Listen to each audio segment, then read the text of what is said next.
Heidi ho! Amanda here with the Happy Homestead. It is Monday, August 14th. I'm just crushing up some garlic and getting the paper off. Today we are making fermented salsa for the Every Bit Counts challenge. I have tomatoes, peppers, garlic, onion, tomatillos, all homegrown. And then I've got some limes, not homegrown, cilantro, salt, ground coriander, and oregano. And so I am going to be making some delicious fermented salsa. Now what I love about this is that a lot of our tomatoes, especially, well, let me categorize that. The Roma paste tomatoes, always sauce. Always. It's just what we do here in the house. Let me show you what's going on here so you're not wondering. But I got a lot of tomatoes, got all my stuff. I'm just kind of breaking up my garlic and putting it into my food processor bowl. But yeah, all of the paste tomatoes, they just become sauce in this house. And then there's just the really beautiful tomatoes like this. Like, look at this. I didn't grow this.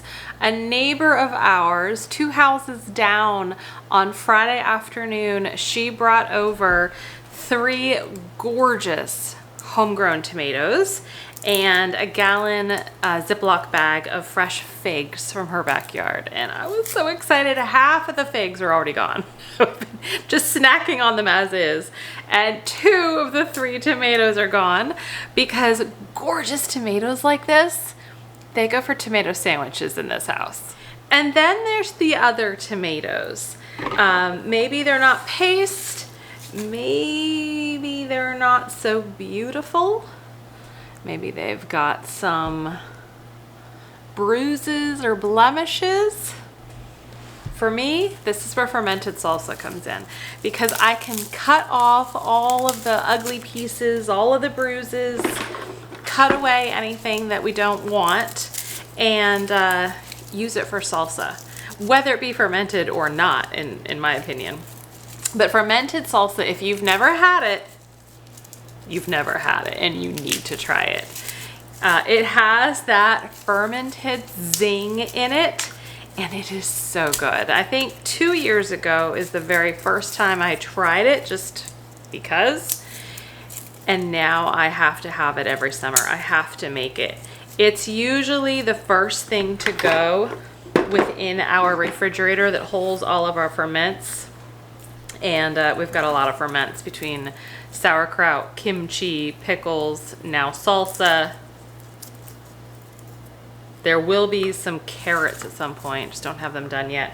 But the salsa is always the first to go because it is delicious. It's almost like a pico de gallo texture and consistency, whereas sometimes some of those jarred and canned salsas are a little bit more soupy. They can be thick, but they might be more soupy, whereas I really like the fermented salsa because not only the flavor, but the texture.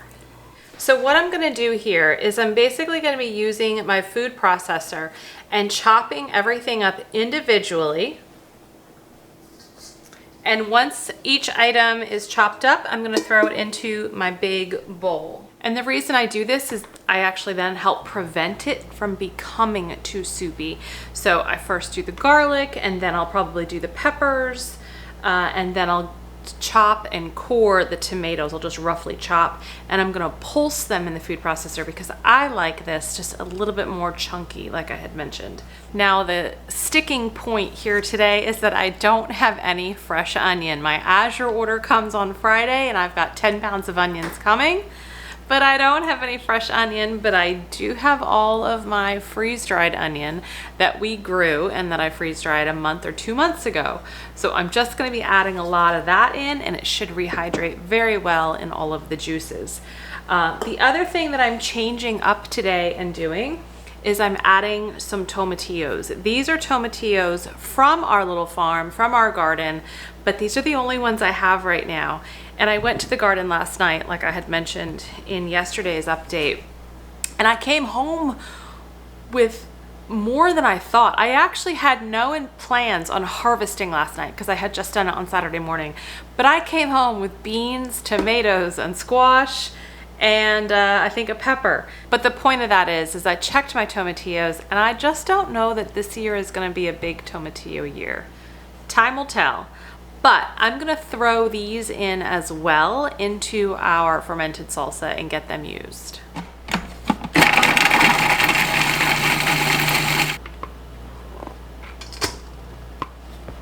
These peppers are called Ajvarski peppers. They are seeds that I got from Baker Creek, and they are the most gorgeous peppers.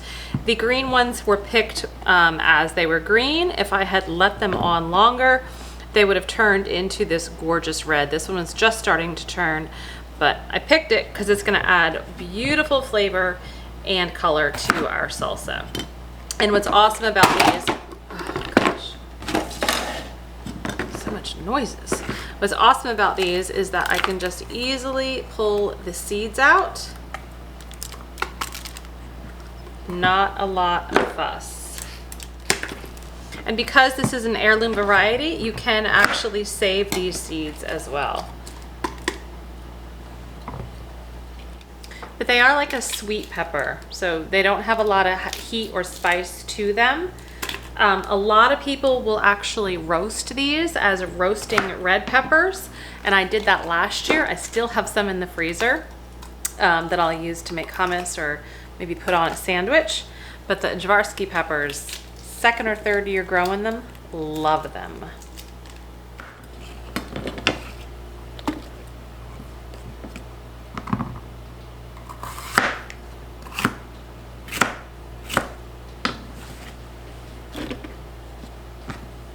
And then I have these little Tabasco peppers because I don't have too many peppers right now that are ready in the garden with heat.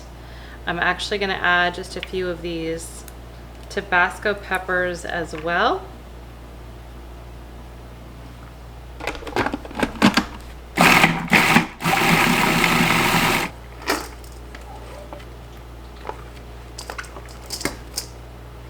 So normally with tomatillos, you roast the tomatillos with your peppers, your onions, and then you put it in a food processor and heat it up and can it. You can steam can it or water bath can it. But because I'm doing this just a little different with the fermentation, and I don't want to roast or cook any of the ingredients because then it could actually inhibit the fermenting process, we're going to put these in raw.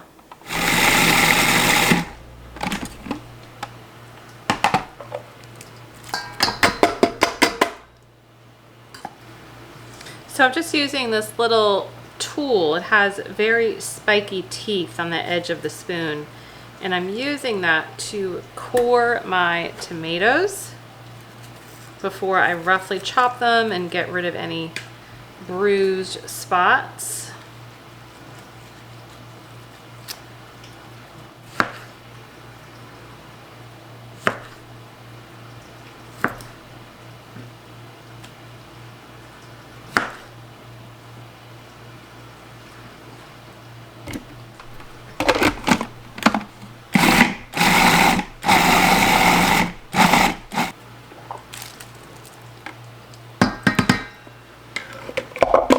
The other really good thing about fermented salsa is you don't have to worry about the skins, right? When you're canning salsa, you're really supposed to be taking the skins off of the tomatoes, and you don't have to worry about that with fermenting.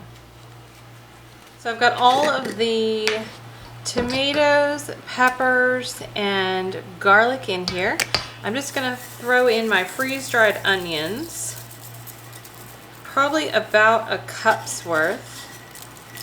Maybe a little more, because it's pretty liquid in here, so that will it'll help absorb some of it and actually then help rehydrate the onions without having to add anything else. So I'm going to start adding my spices. I love ground coriander. Whenever I can't have fresh cilantro, ground coriander is a really great replacement. I'm also going to add some dried oregano. Now normally you wouldn't think oregano would be in salsa, but it's so good. Here is some of that freeze-dried cilantro.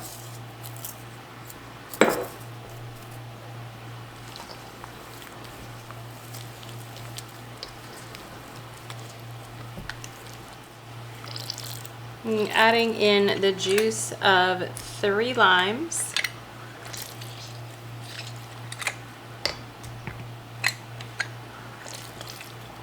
So in order to make this fermented, we have to add some salt to help begin the fermentation process.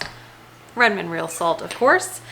For this amount, I usually add when I'm doing like a fermented brine, like a pickles or whatnot.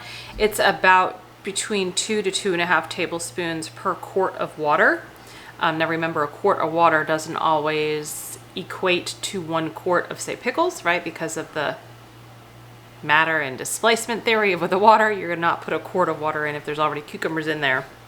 But for this, I'm gonna start with about 3 tablespoons, and then we'll get it into our quart jars. I imagine this is gonna make between 3 and 4 quarts.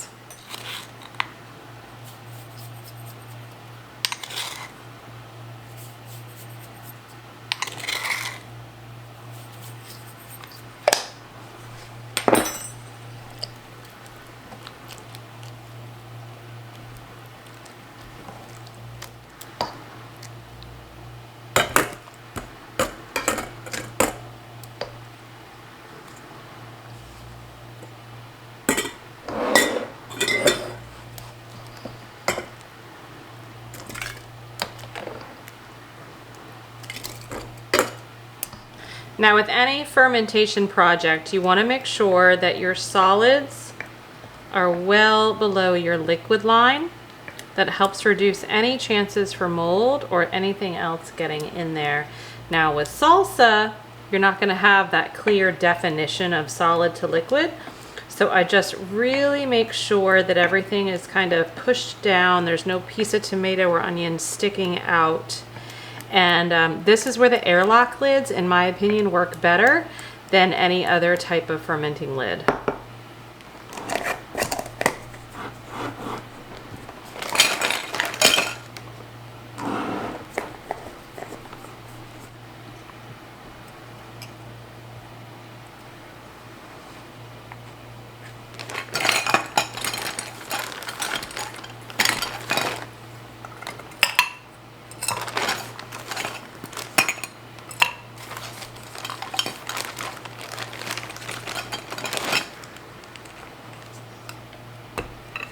That's simple.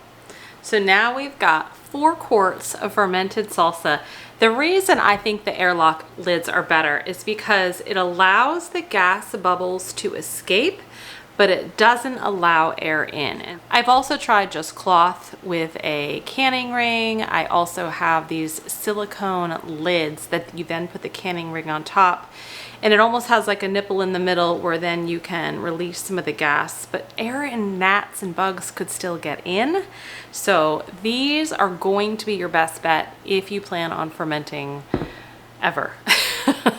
I think they're the best. So I'm so glad this is done. This took, what, maybe 20 minutes max with almost all homegrown ingredients, and this salsa is gonna make for some delicious meals this winter. Thanks for joining me on today's Every Bit Counts challenge. Stay healthy, stay well, and I will see you tomorrow.